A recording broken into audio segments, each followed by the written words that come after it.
46 is brought to you by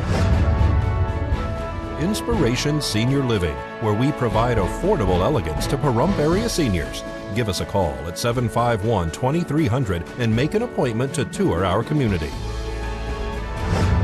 News is also brought to you by Golden Casino Group, where you'll always find great fun, good food, and fantastic entertainment, all at Gold Town, Lakeside, and the Pahrump Nugget. News is also brought to you by J.K. Nelson Law. Call 727-9900 today for your free consultation. If you need a lawyer, you need Nelson.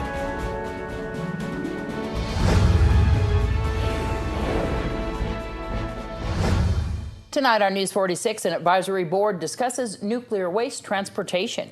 The Tournament of Champions will be held at PVHS. And Desert View Hospital is hosting a back-to-school health fair. News 46 starts now. You're watching KPVM News 46 with Deanna O'Donnell.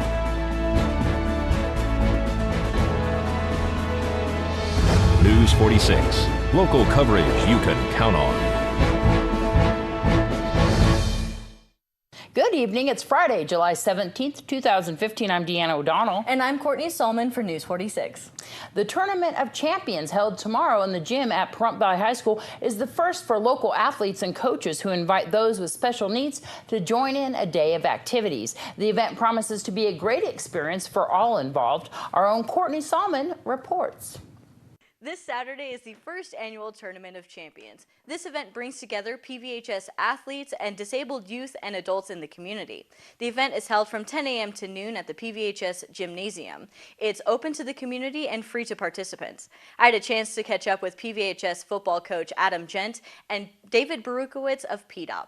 Yeah, we'll actually have all the coaches, all the players. We'll have the cheerleaders. We're actually going to have, I believe it's Miss Pahrump. Will be there. It's going to be a special event. My background, I mean, I've worked with special needs kids for years throughout my youth.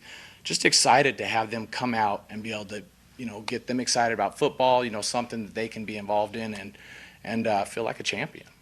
The high school actually approached us with the idea to go forward with this Tournament of Champions, and of course at PDOP we eagerly agreed. Our whole mission is to allow children with special needs to be able to do things like other children, and this is one of those opportunities where the high school team can provide a service to our children and be able to let them have fun. We are just excited. We want parents to know this is for boys, girls. I mean, it's going to be something that gets them all excited. 3 PVHS senior football players, TJ, Hunter, and Sean, are excited about this Saturday's event.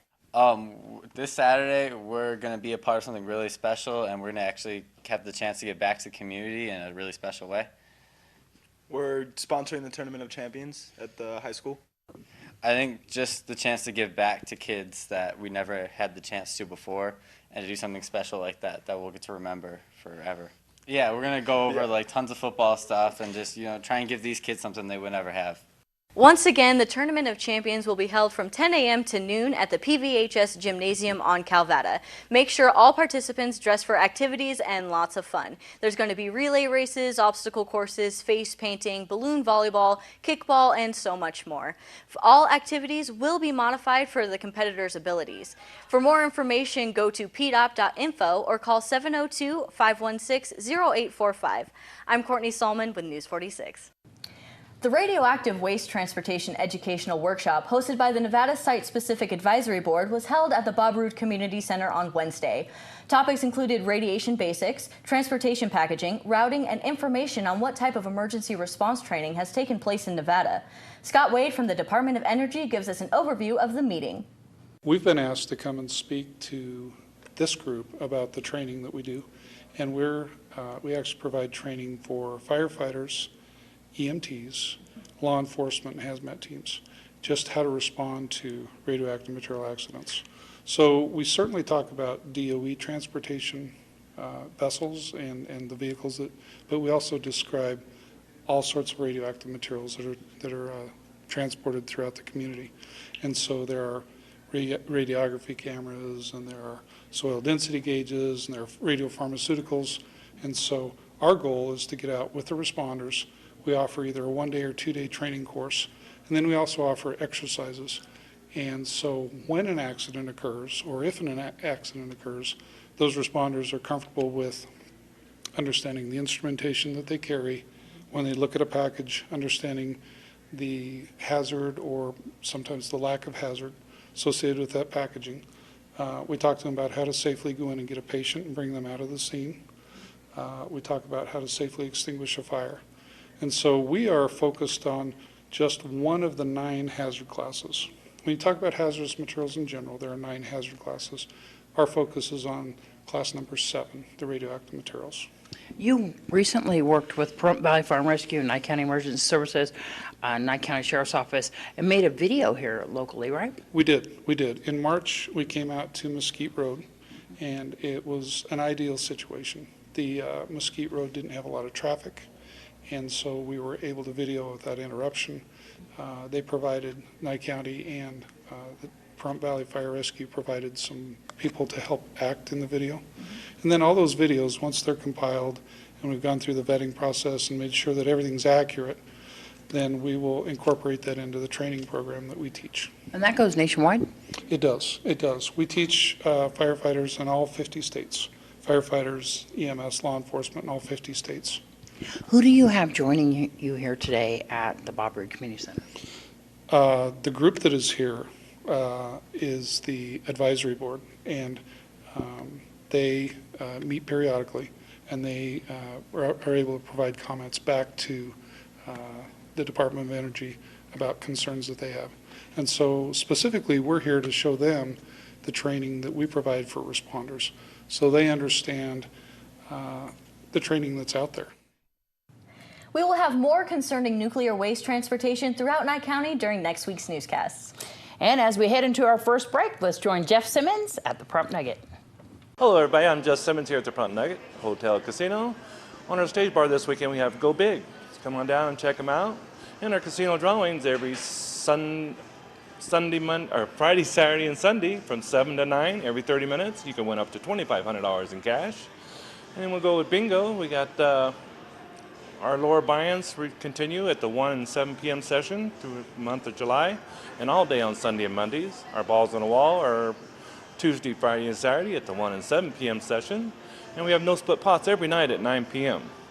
Then Go Town, Kathy has her paper only, no split pots, every day at 11 a.m. and Monday, Wednesday, and Friday at the 11 and 1 p.m. sessions. Paper only, no split pots. So paper player, go see Kathy over Go Town. Everybody have a great weekend, and we'll see you next week. Bye-bye.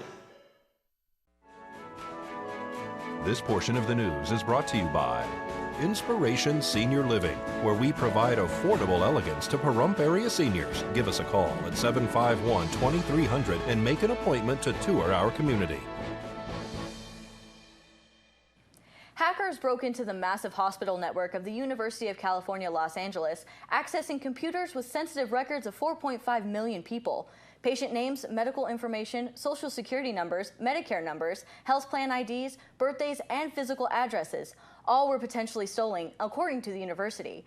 That could affect anyone who has visited the university's medical network, UCLA Health, which includes 4 hospitals and 150 offices across Southern California. Is hosting a back-to-school fair at the hospital from 9 a.m. to noon, and at the fair we will have no-cost immunizations. We're going to be giving out some backpacks and some school supplies, sports physicals, eye exams, dental screenings, and I also heard that they're going to be hosing down kids, so there's going to be some entertainment there for them as well. That's Pahrump Valley Fire and Rescue hosing them down. Yes, absolutely. So it's looking to be a good event. So everybody come on down to the hospital on Lowell Lane tomorrow morning. Starts at 9 a.m. Get all ready for back to school. Absolutely. The Food for Thought program application process has begun. Representatives will be at the health fair tomorrow at Desert View Hospital. Food for Thought is planning to be at Desert View Hospital.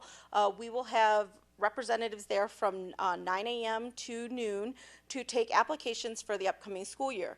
Even if your student has been on the Food for Thought program in the past, they have to re-register every year.